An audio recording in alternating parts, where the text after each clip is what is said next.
going to take all of us time. It's going to take all of us the ability to step up and take on responsibility.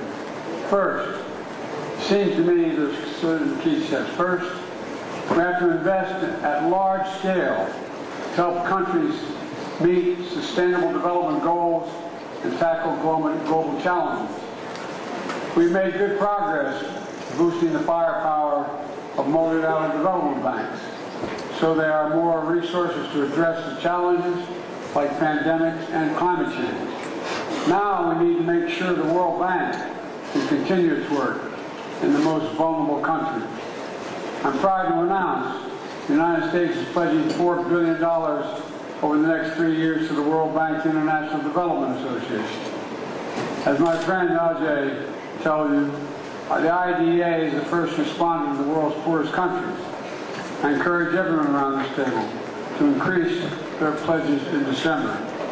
In addition, we have to mobilize private capital at scale. I'm proud of my country's work in this fund, including mobilizing $60 billion through the Partnership for Global Infrastructure and Investment. That partnership will be a game changer for food security, especially in the Libido corridor in Africa. Second, debt relief. Too many nations are forced to choose between investing in the future and paying off their debt. That's why earlier this year, I came together with Kenya to announce the Nairobi, Washington vision. It boils down to a simple proposition. For countries that are willing to make bold reforms and smart investments, we should do three things. Mobilize more resources from the multilateral development bank. Two, unlock low-cost private sector financing. And three, commit to flowing money into these countries rather than taking it out during their moments of need. And I want to note, all creditors must play a role in my view. And finally, we all have to work to end the conflicts and crises that are eroding progress and food security around the world. Ukraine. The United States strongly supports Ukraine's sovereignty and territorial integrity. Everyone around this table, in my view, should as well.